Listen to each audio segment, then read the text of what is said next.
Buenos días, aprendices y socios estratégicos. Les damos la bienvenida a un nuevo encuentro en el aula virtual. Les habla el coach Richard Pirela, que les da la bienvenida para este encuentro donde ustedes aprenderán un poco más sobre el maravilloso mundo de la biología. Les invito a quedarse, participar para que aprendan un poco más de esto. Recuerden que esta información les permitirá el trabajo y el desarrollo de las actividades propuestas durante el aula virtual. Continuando, aprendices, vamos a tratar el siguiente contenido o segundo contenido a tratar durante este tercer momento pedagógico, que es referente a la genética mendeliana.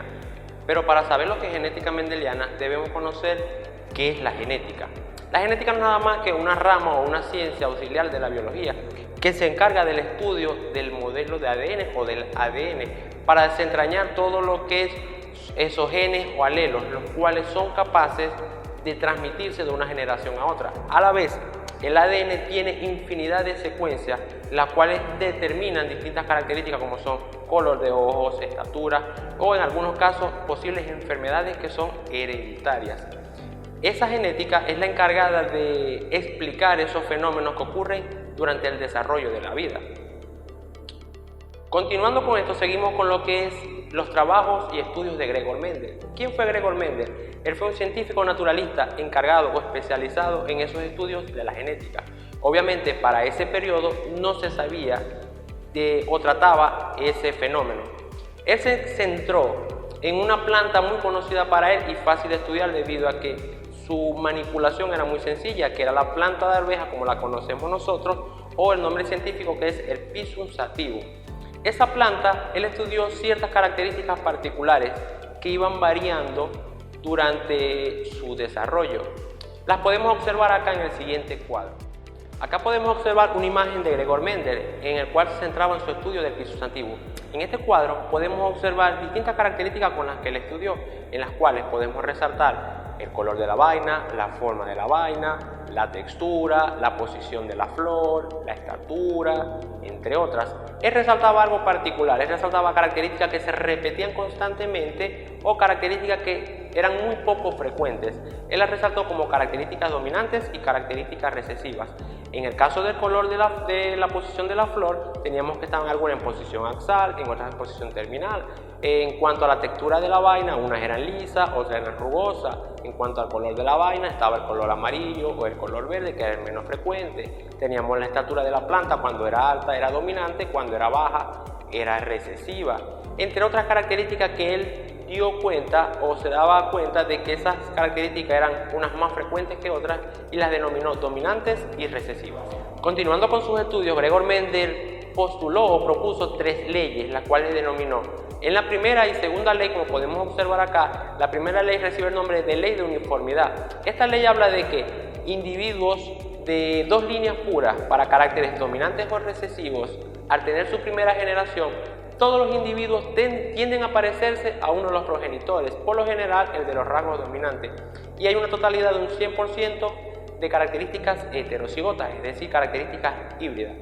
En la segunda ley tenemos el nombre de principio de segregación. Ustedes dirán, ¿qué es la segregación? La segregación es nada más que la separación de esos genes en pares de alelos. Esos individuos tienden a cruzarse y en su primera generación las características son mucho más variadas y hay un porcentaje menor de comparación con los progenitores. Y como podemos observar acá en la diapositiva, en la última ley o tercera ley de Mendel recibe el nombre de ley de segregación de caracteres independientes. En esta ley, Mendel propone que las características en un individuo no se relacionan o no interfieren con el cruce de los genes. Por ejemplo, podemos tener individuos con características en el cual la textura del cabello es rugoso y ojos oscuros. Esas características nos van a perjudicar al momento de esa transmisión de genes, como podemos observar acá en la diapositiva. Ustedes se preguntarán, entonces, ¿cómo se realizará este tipo de ejercicios? Pero antes de enfocarnos en un ejercicio mendeliano, debemos conocer diferentes conceptos previos, como por ejemplo, herencia. Ustedes dirán, herencia no es directamente la herencia que dejan los padres en el momento monetario, no, tiene que ver con la herencia de aquellos genes o alelos o determinantes que dejan una generación, como por ejemplo, un específico color de cabello, un específico color de ojos. Por supuesto, eso va acompañado con los genes. Los genes son aquellos elementos primordiales que se encuentran en sus moléculas de ADN y que van a permitir transmitir cada uno de esos compuestos. Por supuesto, esos genes tienen encapsulados o encerrados en algo que se llama cromosoma. Ese cromosoma tiene forma de X, en el cual va a permitir en muchos casos combinaciones continuas de esos alelos pertinentes. En sí, entonces, ¿qué es un alelo? Un alelo es una pequeña porción de ese cromosoma que le va a dar la estructura a la coloración del cabello, al tipo de sangre, por ejemplo, la coloración de los ojos, y le va a permitir entonces en dos estructuras. Les han escuchado anteriormente, que son las moléculas de ADN y las moléculas de ARN. Una diferencia de ellas que hemos visto anteriormente es que entonces esas moléculas de ARN es la que va a comenzar a transcribir o llevar la genética o la herencia de un individuo. Por supuesto, ya cuando este se transcribe, esta se transforma en moléculas de ADN y va a comenzar a transformar un nuevo ser o diferentes alelos. Por supuesto, para comenzar o alterar diferentes estructuras necesitamos conocer dos ejemplos o dos conceptos necesarios, que son los heterocigotos y los homocigotos. Los heterocigotos, ustedes se preguntarán, ¿qué significa hetero? Significa diferente. Y por supuesto, el cigoto es la formación de un individuo. Cuando la combinación de dos especies, como por ejemplo puede ser un chau chau con un terry, ambos son estructuras puras, pero la combinación de esta va a llevar a ser un nuevo ser heterocigoto. ¿Por qué? Porque puede tener el pelaje del chau chau, pero puede tener entonces el tamaño de un terry. Otro elemento sería entonces los homocigotos, que en vez de ser diferentes van a ser completamente iguales o puros. En este caso, sí puede ser un chau chau con un chau chau y toda su descendencia, por supuesto, va a ser esa misma. Pero tenemos que tener dos definiciones para entender heterocigoto y homocigoto, como por ejemplo son el fenotipo. El fenotipo es todo lo que yo puedo visualizar, como por ejemplo la coloración del cabello, la coloración de la piel, el tamaño de la nariz, y vamos a encontrar otro que es el genotipo, que viene con la combinación de los genes y las moléculas de ADN y ARN, y es donde va a llevar la carga genética de cada individuo. Vamos a tener dos estructuras que me va a permitir saber si yo soy dominante o mi compañero puede ser recesivo. ¿Cómo así? Ustedes se han preguntado, ¿a quién me parezco? ¿A mamá o a papá?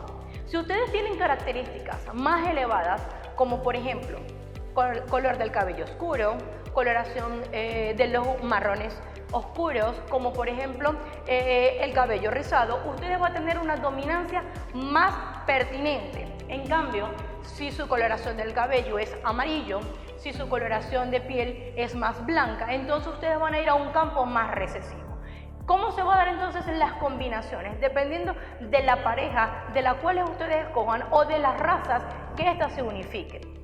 Entonces vamos a tener dos elementos que vienen con la dominancia. La dominancia completa es cuando todas las estructuras, tanto físicas como genéticas, son idénticas a la del padre.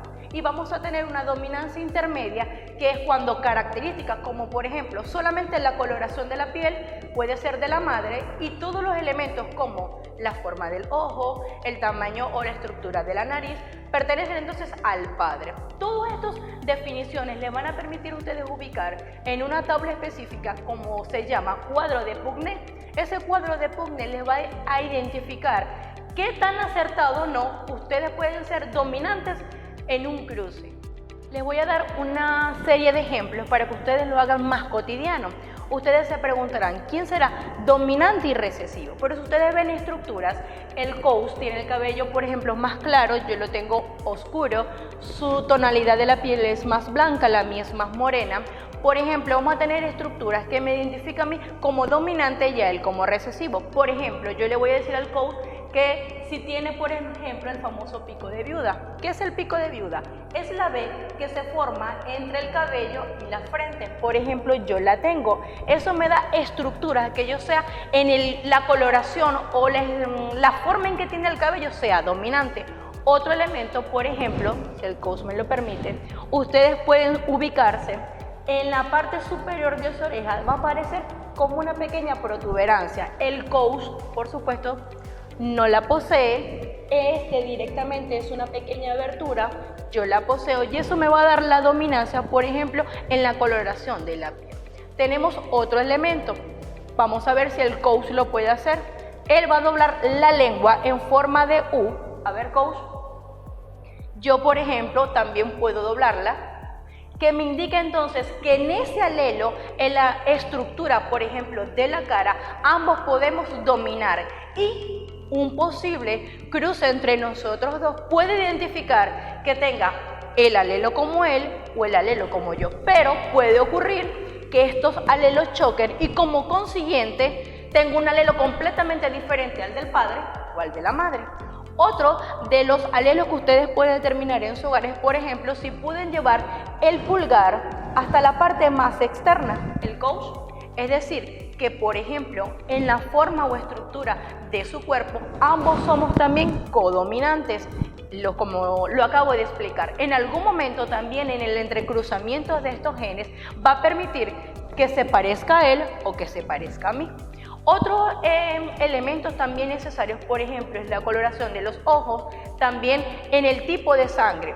Por ejemplo, suponiendo que el coach tenga tipo de sangre A, yo soy O positivo, que me indica que los O positivos genéticamente son dominantes y las A y B son recesivos. ¿Qué quiero decir con todo esto? Que ustedes pueden determinar con facciones fenotípicas, es decir, todo lo que yo puedo observar, que yo puedo ser dominante o no. Y que estas codominancias va a depender entonces del entrecruzamiento con la otra persona o con las diferentes razas. Esto ocurre en las plantas, ocurren en todos los animales y por supuesto ocurre entre nosotros. Ustedes se preguntarán, ¿todos somos homocigotos o todos somos heterocigotos? Por supuesto, en los seres humanos todos, absolutamente todos, somos heterocigotos, pero en las plantas y por lo general en los animales puede ser homocigotos y heterocigotos de acuerdo a la raza en la cual se esté entrecruzando. Ok, aprendiz, al finalizar este video tutorial podremos identificar las tres formas de evaluación. La primera, por supuesto, va a ser por el aula inteligente, la segunda por el Classroom y la tercera va a ser nuestras videollamadas. Es importante que ustedes tengan en cuenta que toda esta información, aparte del aula inteligente, también las pueden conseguir en el Classroom. Y los esperamos en un siguiente encuentro.